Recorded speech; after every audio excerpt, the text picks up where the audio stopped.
예, 오늘의 모닝 브리핑 시작하겠습니다. 베센트 장관이 중국과의 관세가 유예될 것이다. 그런데 그게 연장될 거다. 이런 발언을 했고요. 그리고 파월의 임기는 채워질 것이다. 이런 취지로 이야기를 했습니다. 그리고 필리핀과의 어떤 무역 협상이 합의가 됐다. 이런 보도가 나오면서 이제 시장에 올라갈 수 있는 그런 환경을 만들어줬고, 특히 오늘 특징적인 건 빅테크, 특히 반도체주에서 다른 종목으로 매수가 분산되는 그런 모습을 보였거든요. 그러니까 스타게이트 프로젝트가 난항이다라는 보도가 나오면서 반도체 쪽에서 자금이 빠져나왔고, 이 자금이 다른 쪽으로 분산되면서 11개 업종 중에서 9개가 올라가는 그런 모습을 보였습니다. 우리 증시는 7일 연속해서 3,200포인트 안착 시도를 했는데 결국에는 빠졌고, 그리고 어제 같은 경우는 큰 폭으로 빠졌잖아요. 오히려 박스권 하단으로 밀려버렸는데 이 하단을 깨게 될지 되게 중요한 날이 될 것 같고요. 특히 외국인 투자자들이 연속 매수하다가 이제 매도로 바뀌었는데, 외국인 투자자들이 연속으로 또 매도로 이제 시작하게 되는지, 그러니까 이 부분도 잘 봐야 되겠습니다. 미증시는 나스닥은 하락하고 S&P 500 다운은 올라갔는데 뭐 상승폭이 크다 이렇게 할 정도는 아니죠. 그런데 종목들 세부적으로 보면 오른 종목들이 되게 많았어요. 그러니까 11개 업종 중에서 9개 업종이 올랐거든요. 뭐 헬스케어라든가 이제 소재라든가 부동산이라든가 유틸리티, 그러니까 이런 업종은 1% 넘게 올랐습니다. 그러니까 사실 대형 기술주 빼놓고는 올라간 폭이 적지는 않았다 이렇게 볼 수 있는 거거든요. 그래서 오늘은 관세 협상에 대한 어떤 기대감, 그리고 금리, 국채 금리가 파월의 임기 보장 관련된 발언이 나오면서 금리가 많이 빠졌고, 이게 이제 다른 종목들 쪽에 매수가 집중되는 그런 이유로 작동을 했던 하루였다 이렇게 보면 되는데, 뭐 뉴스를 좀 체크를 해보면 우선 트럼프가 필리핀과의 무역 합의가 됐다. 그러니까 관세 19% 적용한다 이런 이야기를 했거든요. 근데 이게 되게 놀라운 숫자예요. 왜냐하면 4월 2일에 필리핀이 그때 최초의 어떤 관세 부과되기로 했던 수치가 저 17%, 19%가 아니었거든요. 저거보다 오히려 낮은 숫자였고, 최근에 필리핀에 서한 보내고 어쩌고 했을 때 관세는 20%였잖아요. 그러니까 거의 관세가 깎이지 않은 거예요. 그러니까 아마 관세를 덜 깎고 군사적인 어떤 협력 이걸 주기로 한 걸로 보여지는데, 어쨌든 초기 필리핀 입장에서는 뭐하러 협상을 한 건지 잘 모르겠는데, 어쨌든 저 내용이 공개가 되면서 이번 주에 몇 개 더 나오겠구나, 그러니까 이런 어떤 기대감을 또 자극을 하게 됐습니다. 근데 아직까지는 EU하고 인도가 이번 주 협상 결과 나온다라는 이야기가 있었는데, 인도는 지금 협상이 생각보다 지연되는 것 같다. 그러니까 농산물, 유제품 이거 개방하라고 미국에서 압박을 가하는데, 이거 개방하면 정치적으로 상당히 난감해진다. 이런 이유로 이제 인도가 좀 어려워하고 있다라고 하고 있고, 인도 당국자들 입에서는 지금 8월 1일 이전에 협상 어렵다 이런 이야기들이 일부에서는 좀 나오고 있다 이런 보도도 있었습니다. 자, 그리고 오늘 또 한 가지 시장을 끌어올렸던, 그러니까 상승할 수 있었던 요인 중에 하나는 베센트 장관의 발언이었는데, 중국과 다음 주에 이제 스톡홀름에서 만나는데 관세 유예를 연장하는 걸 논의한다. 최근에 중국과의 분위기 좋다. 그래서 뭐 8월 12일인가요? 그러니까 이제 그 날짜 지나가면 다시 또 관세를 높여야 되는데 그걸 연장하는 걸 논의할 것 같다. 그러니까 이런 이야기를 했고요. 또 파월에 대한 어떤 발언도 했습니다. 어제 같은 경우는 이제 파월을 좀 압박하는 그런 메시지를 내긴 했었는데, 오늘은 임기 전에 사임할 필요 없다. 이제 그 사람은 좋은 어떤 공직자다. 또 이렇게 이야기를 하면서 대신 이제 뭐 다른 어떤 방식, 연준의 어떤 운영 방식이라든가 이런 것들은 좀 검토를 해야 될 것 같아. 뭐 이런 취지로 이야기를 했는데, 시장에서는 어쨌든 파월의 임기는 보장이 되는 분위기로 또 해석이 되는 거잖아요. 그러니까 이것 때문에 이제 국채 금리가 하락했습니다. 금리 하락하면 빅테크보다는 다른 업종의 주목도가 또 높아지잖아요. 그러니까 오늘 베센트의 발언 주식시장에 일부 좀 영향을 줬다 이렇게 볼 수 있겠고, 그 바클레이즈가 오늘 분석을 하나 내놓은 게 있는데, 개인 투자자들이 지난달에 전 세계 주식시장에서 500억 달러에 달하는 자금을 투입했다라는 거예요. 그래서 이 관세 협상이 좀 부드럽게 되는 거 아니냐, 이런 어떤 낙관적인 어떤 분위기가 만들어지면서 개인 투자자들이 전 세계 주식시장을 주도했다. 그러니까 이런 어떤 내용들이 또 알려졌고요. 그리고 베어드 같은 경우는 한 다음 주까지 중요한 일정이 너무 몰려 있어서 시장이 좀 조심스럽다. 실제로 보면 최근에 S&P 500 지수가 1% 이상 오르거나 빠진 적이 없어요. 1% 안쪽에서 야금야금 올라가고 뭐 이런 형태가 나오고 있거든요. 그래서 전체적으로는 신중한 가운데 지수 자체는 신중하고 다음 주 결과 봐야 크게 움직일 것 같다. 그 전에 이제 조심스럽게 어느 날은 빅테크의 시소, 어느 날은 이제 빅테크 아닌 종목의 시소 이런 형태로 되면서 시소 게임만 좀 진행되는 그런 분위기가 이어지는 것 같습니다. 근데 오늘 반도체가 되게 많이 빠졌어요. 반도체주가 부진했던 이유는 월스트리트 저널에서 그 스타게이트 프로젝트 이거는 이제 향후에 5년 동안 5천억 달러에 달하는 대규모 자금을 투입하기로 했던 AI 관련된 프로젝트였잖아요. 근데 이게 지금 소프트뱅크하고 오픈 AI하고 갈등이 있어서 추진이 잘 안 되고 있다. 뭐 예를 들어서 뭐 특정 부지 이거 어디가 보유하고 있는 이제 뭐 부지인데 여기에 얼마나 투자할 거냐. 그리고 또 오픈 AI가 상표권을 막 쓰고 있어. 이런 것들 때문에 양측이 갈등을 빚고 있어서 이것 때문에 이제 좀 프로젝트가 쉽게 안 돼서 급기야는 올해 원래 1,000억 달러 투입하기로 했는데 이거 1,000억 달러는커녕 그냥 조그마한 데이터 센터 하나 짓는 걸로 바뀌었다.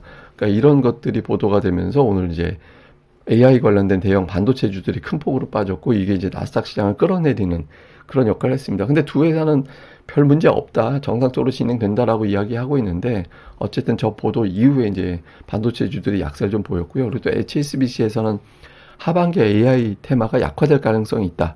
주가가 이제 과하게 반영이 됐고 뭐 중국에 수출한다고는 하지만 두 나라 관계 틀어지면 또 어떻게 되는데 이런 식으로 또 의문을 제기를 했고요. 그리고 시스템 반도체주의 어떤 보수적인 매출 전망 이것도 역시 또 부분적으로 영향을 줬다 이런 분석이 있습니다. 그리고 퓨리오사 AI가 그 첫 고객사로 ALG를 확보했다라는 보도가 나왔거든요. 이게 사실은 뭐 되게 미미한 보도일 수는 있는데 미국 시황에서는 이걸 또 언급을 했더라고요. 그러니까 미국 언론에서는 이걸 좀 보도를 해서 엔비디아의 어떤 경쟁력을 장기적으로 잠식할 수도 있다. 이런 취지로도 해석을 했더라고요. 그래서 어쨌든 이런 것들 등등이 겹치면서 오늘 반도체주가 좀 빠졌고 이게 나스닥 시장을 하락하게 만드는 그런 요인으로 작동이 됐습니다. 근데 그 긍정적인 건 관세 관련된 뉴스가 나올 때 관세로 분류가 되는 관련된 종목으로 분류가 되는 종목들의 반응이 되게 미미해지고 있어요. 그러니까 처음에는 막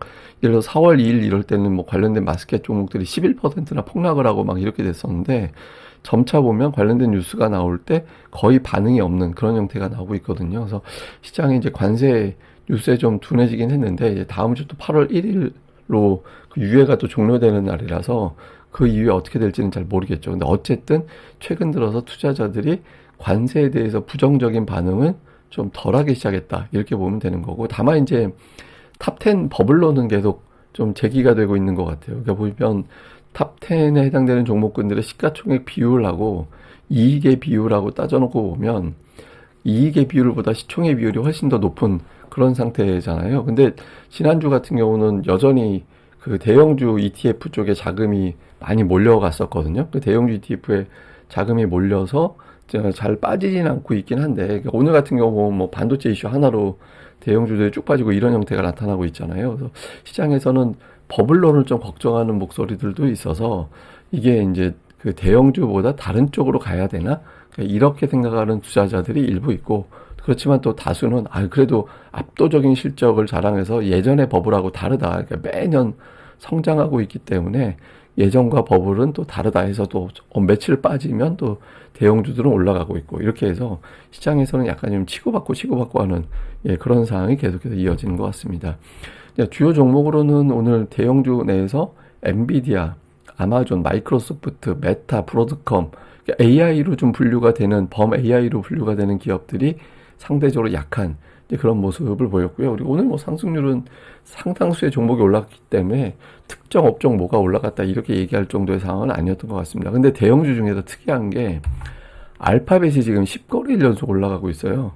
알파벳이 은근하게 계속 올라가서 주가도 175달러에서부터 시작해서 지금 192달러까지 올라갔거든요. 그래서 그 알파벳이 실적 발표를 하는데 이 실적 발표가 매도의 빌미가 되는지 아니면 연속 상승 기록을 깨고 올라가면서 시가총액 순위를 계속해서 끌어올리는지, 그러니까 이 부분도 되게 주목하는 것 같습니다. 그래서 알파벳이 특징주로 또 언급이 됐다라는 점, 이것도 한번 설명을 드리고요. 자, 어제 우리 증시가 좀 빠졌는데, 어제 아시아에서 빠진 나라들을 보면, 뭐, 우리나라가 1.2% 빠지고, 태국이 또 빠지고, 대만도 빠지고, 이렇게 이 세 나라의 공통점이 뭐냐면, 미국과 무역 합의가 안 된 나라.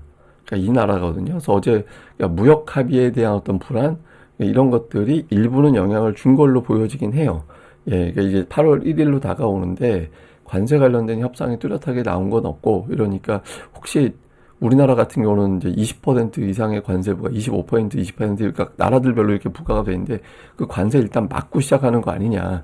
그러니까 이런 불안함이 일본은 좀 있었던 걸로 보여집니다. 근데 어쨌든 이것과 이제 양도세 이슈가 겹치면서 빠졌는데 코스피 같은 경우는 상단이 3,200 이상을 상단, 하단은 대략적으로 3,152, 그러니까 좀 좁게 보면 3,160에서부터 3,200 사이에서 움직이고 있었거든요. 근데 어저께 하단 갔다가 거의 하단에서 별 차이 없는 수준으로 마감이 됐잖아요. 근데 지금 보면 코스피가 이틀 연속 하락한 적이 없어요. 7월 들어서. 그러니까 7월 들어서 이틀 이상 하락한 적이 없었고, 하락하고 나면 이제 그 다음날 제법 반등하는 그런 움직임들이 있었거든요, 도로는. 근데 오늘 만약에 빠지게 되면 이틀 연속 하락을 처음으로 하게 되는 거고, 박스권 하단을 깨게 되는, 예, 그럴 가능성이 높아지는 거잖아요. 그래서 오늘 기존의 추세를 유지하는지 아니면은 좀 불안함에 일단 박스권 깨놓고 다음 주까지 또 이 박스권, 낮아진 박스권에서 움직이게 되는지 그 기로점에 있죠. 그래서 오늘 기존의 패턴이 깨지는지 여부가 상당히 중요하다. 이게 왜 중요하냐면 패턴이 깨지면 또 다른 매도 물량이 나와요. 요거 유지가 된다라고 해서 이제 하단에서 매수하던 투자자들이 매수를 안 하고 이거 깨졌네라고 하면서 새로운 매도하는 투자자들이 나오게 되거든요. 그래서 이게 되게 중요하다라고 봐야 되고, 그다음에 이제 코스닥은 어저께 하락 종목 수가 1,200개가 나왔거든요.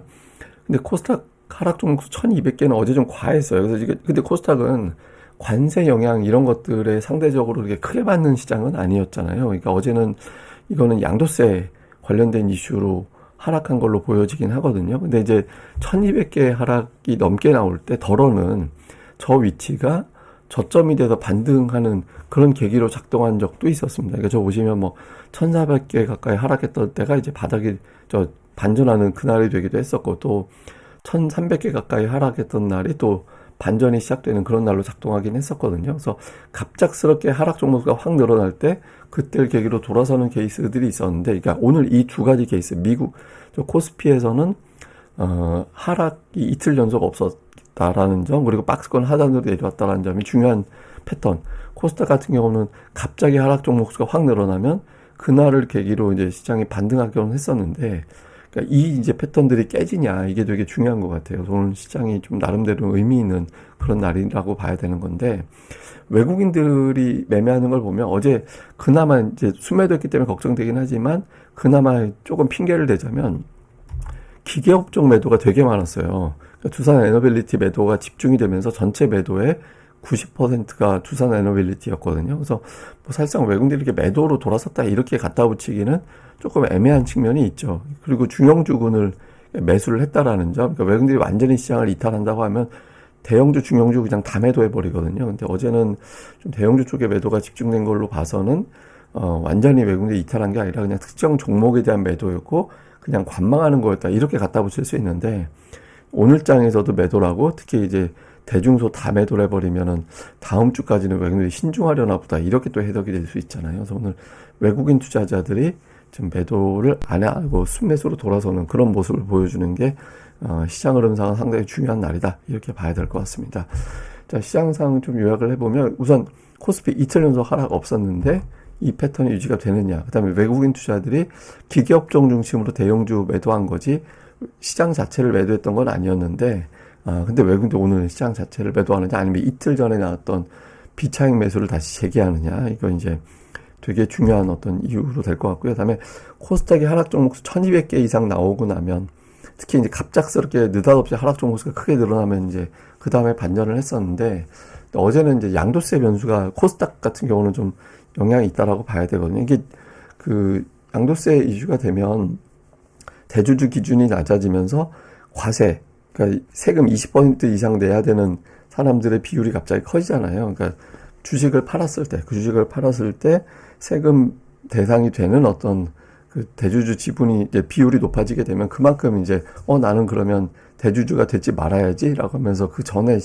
그만큼 이제 주식을 팔아놓고 보니까 저 배당 기준일 이전에 주식을 팔아놔서 대주주 기준에서 벗어나려고 하게 되기 때문에 연말에 시장이 빠지는 그런 계기가 되는 게 되잖아요. 그래서 아마 그것 때문에 많이 빠졌던 걸로 추정이 되는데 어제 반영으로 일단 그 관련된 내용은 확정되기 전까지는 뭐 더 반영될 필요는 없어. 이런 반응이 나오게 되는지 코스닥 시장 주목을 해봐야 될 것 같고, 그다음에 이제 업종 구도. 소외주. 그러니까 소외주라는 거는 뭐 2차 전지, 반도체 뭐 이런 건데, 어쨌든 이런 종목군들, 그 다음에 이제 금융주, 상법 개정 관련해서 올라갔던 종목군들, 시장이 불안하면 뭐 음식료라든가 뭐 전력이라든가 이런 종목군들로 갈 거냐. 이게 등등의 어떤 시나리오가 있거든요. 그래서 이런 쪽에서 오늘 매수세가 어느 쪽으로 이제 진입하게 되는지, 이런 구도도 주목을 해보는 게 중요할 것 같습니다. 근데 사실 올해 코스닥이 좋은 환경이긴 하거든요. 그러니까 뭐 좋은 환경이라는 게 코스닥이 10% 넘게 빠지면 그 다음에 주가가 많이 올라갔어요. 물론 이제 자잘하게 올라간 경우도 있죠. 2002년도 저 때는 뭐 조금밖에 안 올라간 사례가 있긴 하지만 대체로 보면 굉장히 많이 올라갔거든요. 그리고 하락한 것보다 상승폭이 더 컸던 사례도 더 많았어요. 비율로 치면서 올해 이제 되게 많이 올라갈 수 있는데 다만 이제 지수가 작년에 하락한 것만큼 올해 채워진 상태거든요. 그러니까 투자자들이 여기서부터 좀 고민을 할 거예요. 그러니까 작년도 낙폭을 거의 만회를 했는데 그러면 이제 여기서부터 더 쭉 치고 올라갈 거냐 이렇게 이제 고민이 되는 타이밍이죠. 뭐 관세도 고려 대상이 될 거고 양도세도 고려 대상이 될 거고 한데, 그러니까 이럴 때 해결사로 딱 봐야 되는 건 역시 이제 대형주, 그러니까 제약바이오, 2차 전지, 반도체 이런 어떤 대형주 쪽에서 어떤 답을 만들어주는 게 제일 좋거든요. 그래서 이 3대 업종 중에서 2개 이상 치고 나가는 게 중요하다. 그래서 이 어느 업종이 치고 나가고 일주일에 3일 이상 올라가는 게 어느 업종이 되느냐, 이런 부분들이 가장 중요한 거라서 이 부분을 잘 살펴보는 게 필요할 것 같습니다. 또 자세한 건 다음 방송에서 내용 정리해 드리겠습니다. 이 방송 구독하기와 좋아요 꼭 부탁드립니다. 감사합니다.